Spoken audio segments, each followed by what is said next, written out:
Pensaba que mi vida era un lugar seguro, hasta que un simple mensaje me hizo añicos en cuestión de segundos. Ese fue el instante exacto en el que todo lo que conocía dejó de tener sentido. Y ocurrió un jueves de octubre, uno que jamás olvidaré, por mucho que intente borrarlo. Tenía 38 años y vivía instalado en una rutina tan precisa que podría haber sido el guión de un reloj. La alarma a las 6, el olor del café recién hecho, una ducha corta y el mismo camino hacia la gran superficie donde llevaba más de una década trabajando como dependiente. No era una vida espectacular, pero era mía, y me bastaba. Mi mayor orgullo era mi casa de 2 plantas, con el jardín siempre recortado como si fuera un pequeño santuario. No era una cuestión estética, era el lugar donde crecí, donde mis padres rieron, discutieron, soñaron. Hasta que un accidente me los arrebató 3 años atrás. Aquella casa era mi ancla emocional, la única parte del mundo que seguía sintiéndose sólida. Y luego estaba Sara, mi mujer. 34 años, una mente brillante, una carrera en marketing que crecía a un ritmo que yo apenas alcanzaba a comprender. La conocí por casualidad, entregando materiales en su oficina, y el flechazo fue tan inmediato que, antes de darnos cuenta, ya éramos marido y mujer. Ella vivía para su trabajo, lo respiraba, lo necesitaba. Yo admiraba ese fuego interior.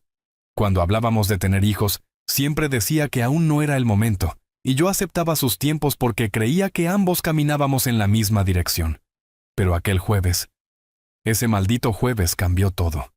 Llegué a casa a las 7, como siempre. La puerta se dio con su sonido habitual, pero lo que vino después no era normal. Oscuridad. Un silencio tan profundo que parecía ocupar todas las habitaciones. Ni rastro de Sara. Ella solía llegar antes, salvo cuando las reuniones se alargaban. Nada que me pusiera en alerta. Pero algo no cuadraba. Era una sensación pequeña, casi un susurro. Pero estaba ahí. La llamé. Buzón de voz. Volví a intentarlo. Lo mismo. A las 9, la inquietud se había transformado en ansiedad pura.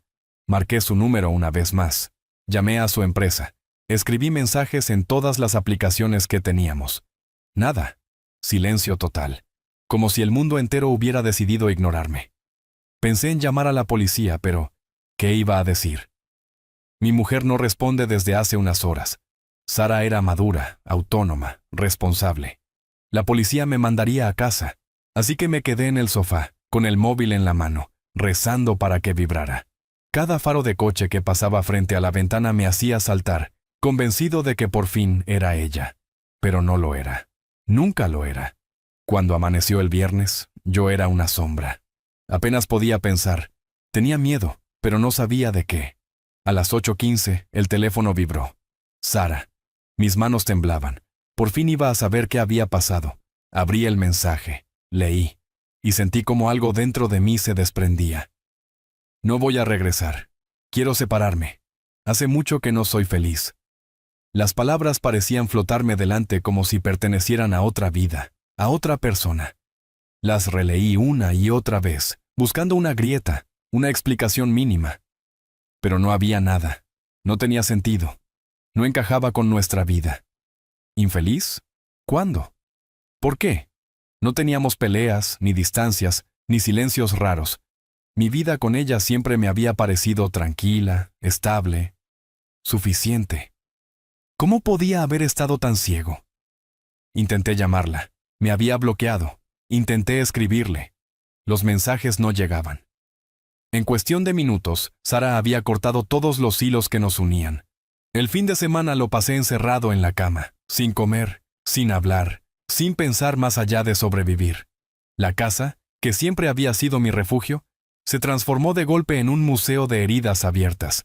La cocina de los domingos, el sofá donde veíamos películas, la cama donde compartíamos sueños que ahora parecían mentira. Intenté encontrar pistas en mis recuerdos, pero estaban limpios, demasiado limpios, como si todo hubiera sido una ilusión. El lunes fui a trabajar simplemente porque no soportaba seguir respirando dentro de esa casa. En la hora de descanso, le conté lo ocurrido a Matthew, un compañero que había vivido un divorcio cruel. Él me escuchó sin interrupciones, como quien ya conoce el final. Y cuando terminé, soltó la frase que prendió la chispa que yo no quería ver. Cuando alguien desaparece sin despedirse, casi siempre es porque ya tiene otro destino a donde ir. Sus palabras me atravesaron, y supe, en ese instante, que mi pesadilla solo acababa de empezar. Las palabras de Matthew no deberían haber tenido tanto peso, pero lo tuvieron. Daniel intentó sacudírselas, apartarlas como quien se limpia el polvo de la ropa.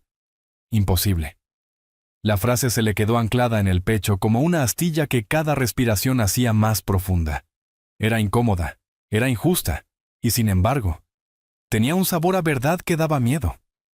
Aquella misma tarde, Matthew le envió el contacto de un detective privado, un profesional que, según él, había sido clave durante su propio proceso de divorcio. Daniel se quedó mirando el número largo rato, como si pudiera arderle en las manos. ¿De verdad iba a hacer eso? ¿A contratar a un investigador? ¿Él? Un dependiente con una vida tranquila, normal, previsible. Aquello sonaba más a capítulo de una serie que a algo que pudiera formar parte de su realidad. Pero dentro de su pecho había un vacío enorme, algo oscuro que devoraba cualquier intento de calma. Necesitaba respuestas, y a veces, la incertidumbre es más cruel que la propia verdad. El martes por la mañana se armó de valor y llamó. «Soy Kenneth. ¿En qué puedo ayudarle?», respondió una voz serena, casi demasiado serena para el caos que él llevaba dentro. Daniel contó todo de principio a fin, sin adornos, sin pausas. El detective escuchó sin interrupciones. «No se preocupe», dijo al final. «Este tipo de casos son más habituales de lo que imagina. En una semana, 10 días como máximo, tendré algo para usted». Y con esa frase, Daniel sintió que había cruzado una puerta que ya no podría cerrar. Aceptó. Contrató a Kenneth. Le entregó nombres, direcciones, matrículas, horarios, rutinas, todo lo que recordaba. El detective le prometió absoluta discreción. Los días siguientes fueron un tormento silencioso. Daniel funcionaba como un robot averiado. Despertarse, ir al trabajo, volver, abrir la nevera sin hambre, sentarse en el sofá, cerrar los ojos para no ver lo que quedaba de su vida. El dormitorio principal era intocable. Todavía parecía contener la sombra de Sara, una sombra que ahora sabía que nunca le perteneció del todo. La casa heredada de sus padres, la que siempre había sido su refugio, se convirtió en un cementerio de promesas rotas. 10 días después, exactamente un jueves por la tarde, el teléfono sonó. «Tengo el informe.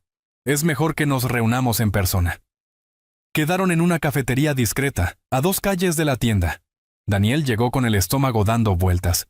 Kenneth ya estaba allí, sentado en una mesa apartada. Delante de él, un sobre marrón perfectamente colocado. No hubo presentaciones. No hicieron comentarios innecesarios. Kenneth simplemente deslizó el sobre hacia él.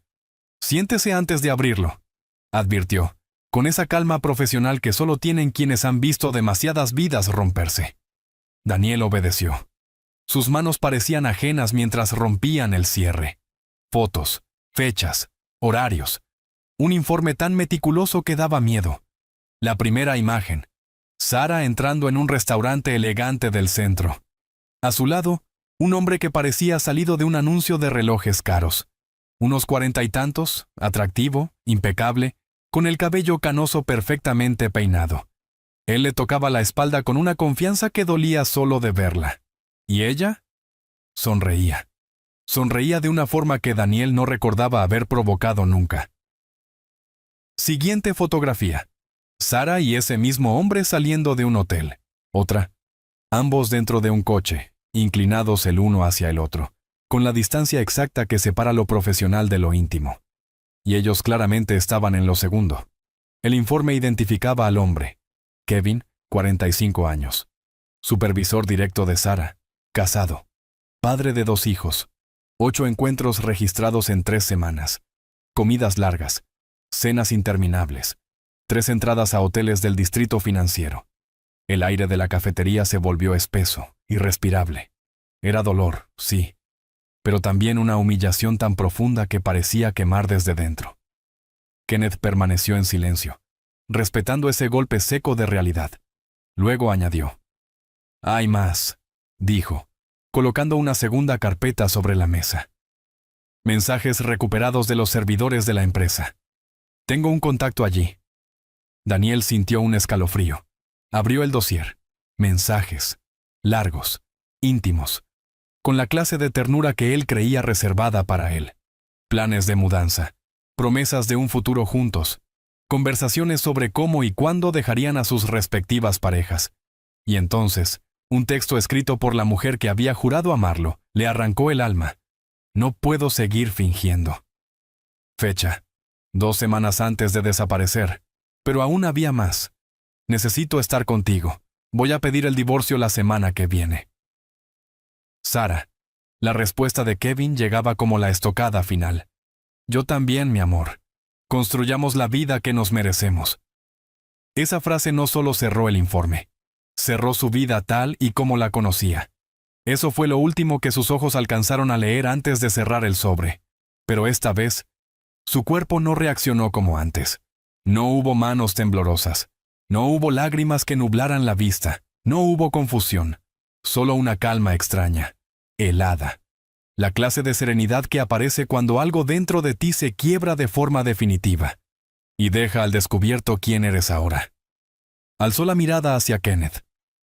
Necesito copias de esto, dijo con una voz que no reconoció como suya. El detective no se sorprendió. ¿Cuántas?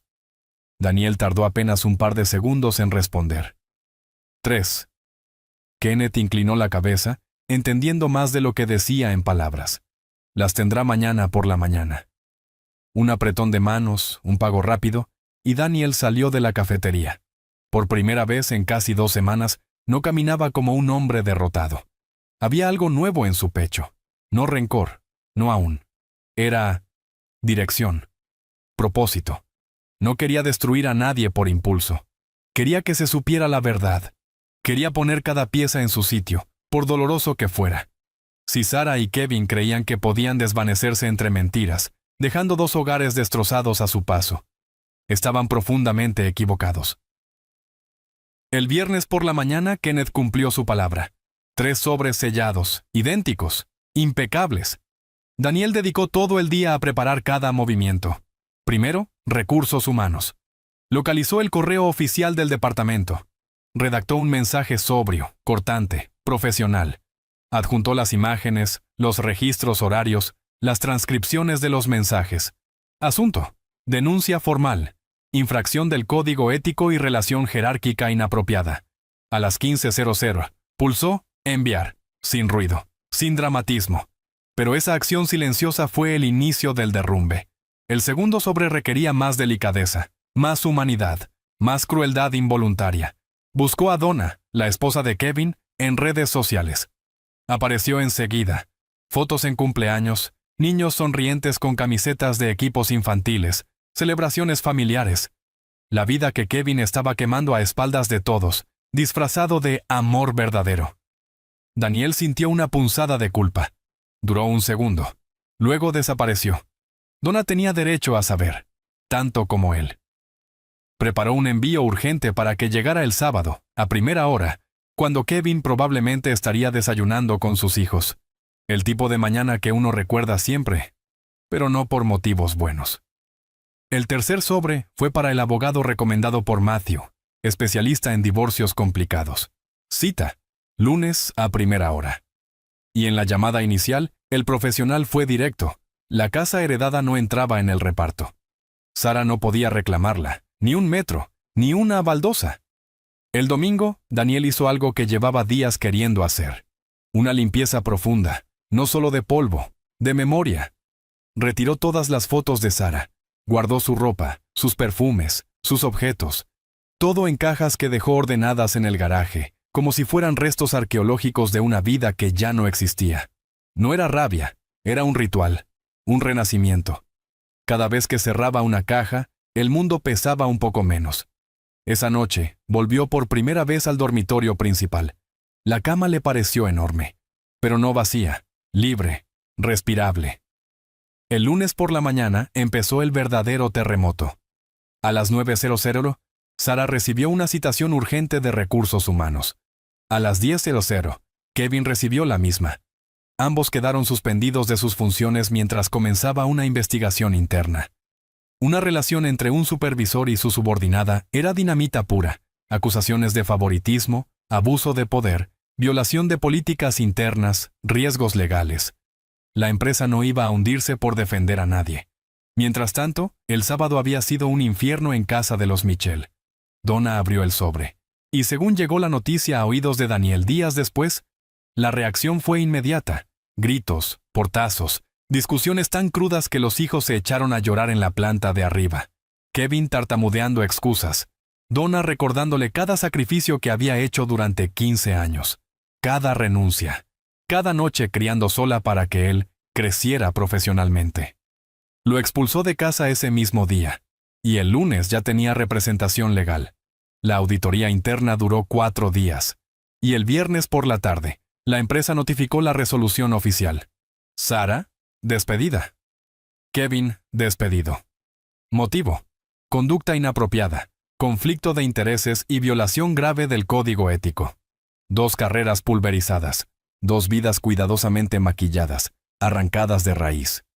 Y en medio del desastre, Daniel dio el primer paso hacia su propia reconstrucción. Sarah no solo se quedó sin empleo.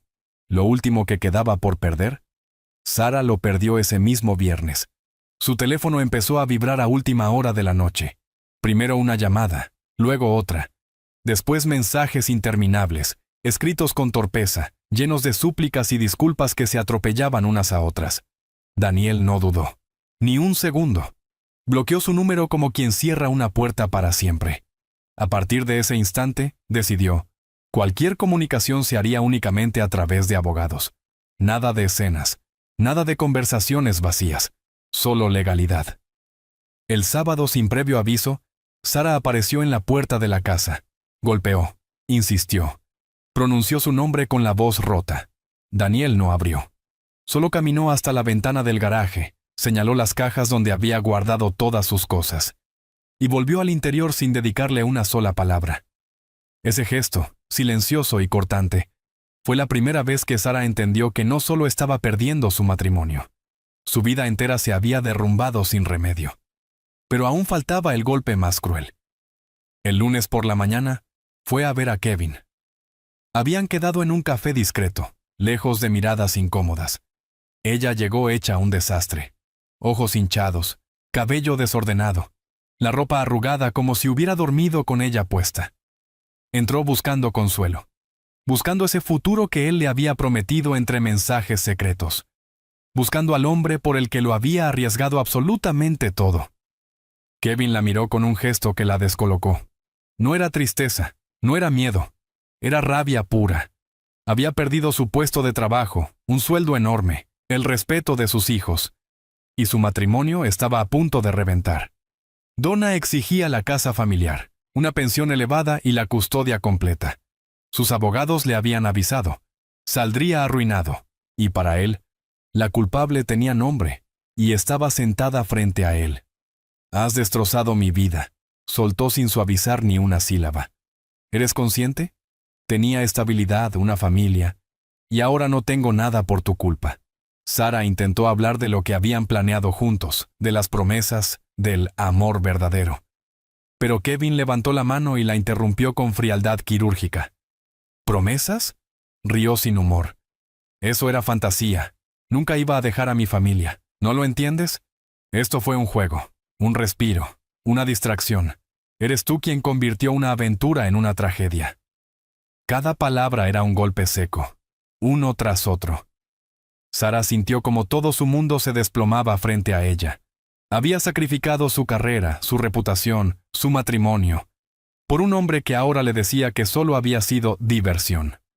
Kevin se puso de pie. «No vuelvas a buscarme. No quiero saber nada más de ti. Ha sido el mayor error que he cometido». Y se marchó, sin mirar atrás. Sarah permaneció inmóvil durante más de una hora, observando el vacío de la mesa como si pudiera explicarle qué hacer con su vida ahora. Cuando por fin salió del local, no tenía dónde ir. Vivía de favor en casa de una amiga, sin trabajo, sin ahorros. Su sueldo siempre se había ido en compras impulsivas. Sin Kevin, sin ninguna estructura emocional a la que aferrarse.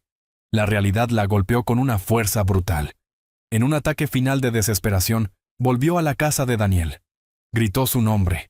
Le suplicó que hablara con ella, que le diera una oportunidad, que la dejara entrar. Daniel hizo una llamada corta, precisa, práctica. 10 minutos después, 2 agentes se presentaron en la puerta y la acompañaron fuera de la propiedad con educación, pero sin margen para interpretaciones. Si volvía, le advirtieron, habría denuncia por allanamiento. Ese fue el final real. Pero Sara aún intentó una última fuga hacia atrás. Al día siguiente, a través de su abogado, le envió a Daniel un correo larguísimo, caótico, lleno de excusas y súplicas. Decía que había cometido un error, que seguía queriéndolo, que merecían otra oportunidad. Daniel lo leyó una vez, solo una. Luego pidió a su abogado que respondiera con 3 palabras: oferta rechazada, continuar. El proceso de divorcio avanzó rápido. Las pruebas de adulterio eran contundentes. La casa estaba protegida por ser herencia previa al matrimonio. Sara intentó reclamar compensación económica, alegando que había contribuido al hogar. El juez fue claro. Su aportación era mínima comparada con el valor de la propiedad, y la infidelidad demostrada no dejaba espacio para reclamaciones. 3 meses después, el divorcio quedó cerrado. Sara solo recibió sus cosas personales y una parte pequeña de una cuenta conjunta. 8 años de matrimonio reducidos a un paquete de pertenencias y un documento judicial. Nada de pensión, nada de bienes, nada de indemnización. Sara salió del juzgado con lo único que le quedaba, su propio nombre, y una vida completamente en ruinas. Habían pasado 6 meses desde aquel jueves que le arrancó el suelo bajo los pies. Una mañana templada de primavera, Daniel estaba en el patio trasero, hundiendo las manos en la tierra húmeda, mientras acomodaba unas flores nuevas en el rincón del jardín, que su madre cuidaba con tanto mimo. El sol caía suave, como si por fin el mundo se permitiera ser amable otra vez. Sintió el móvil vibrar en el bolsillo. Miró la pantalla. Donna. Desde que ambos descubrieron la verdad, habían mantenido un contacto discreto. Mensajes breves, amables, escritos desde 2 vidas que intentaban levantarse al mismo tiempo entre los restos de 2 matrimonios rotos. El mensaje decía: ayer se firmó mi divorcio. Quería que lo supieras. Gracias por decirme la verdad cuando yo no podía verla. Me ayudó más de lo que imaginas. Espero que estés bien. Daniel sonrió con calma, sin prisa. Respondió despacio: me alegro mucho por ti. Tú y tus hijos merecéis tranquilidad. De corazón, os deseo lo mejor. Guardó el teléfono y volvió a agacharse sobre la tierra. El jardín olía a vida nueva. Y por primera vez desde hacía mucho, ese olor no le dolía. La casa, esa casa que primero fue un refugio familiar, luego una cueva llena de sombras y recuerdos dolorosos, ahora respiraba diferente, ligera, limpia, suya. Ya no quedaban ecos de traición en las paredes, ni fantasmas caminando por las habitaciones a medianoche. Solo un silencio pleno, habitado. De Sara sabía poco, y tampoco tenía intención de saber más. A veces, algún comentario suelto llegaba a sus oídos, que su nombre corría como advertencia en su sector, que ningún despacho quería contratarla, que vivía en un pisito modesto al otro extremo de la ciudad. Pero esas noticias le resbalaban como si hablaran de alguien que jamás formó parte real de su vida. Un desconocido más en una ciudad llena de desconocidos. Mientras mojaba la tierra recién removida con la regadera, le vino a la mente la frase que Kenneth, el investigador, le había dicho meses atrás. La verdad siempre aparece. La pregunta no es si saldrá, sino de qué forma y cuánto dejará destruido a su paso. Y Daniel supo que había elegido bien. No había usado la verdad como un arma. La había dirigido hacia donde debía, sin ensañarse. Quiso justicia, no venganza vacía. Se levantó, se limpió las manos en el pantalón y caminó hacia la puerta trasera de la casa. Entró con paso lento, observándolo todo con una mirada nueva. Quedaban hobbies que recuperar, proyectos abandonados que ahora pedían volver a existir. Un futuro que ya no le generaba miedo, sino una calma que rozaba la ilusión. Había sobrevivido, y más importante aún, había vuelto a ponerse en pie.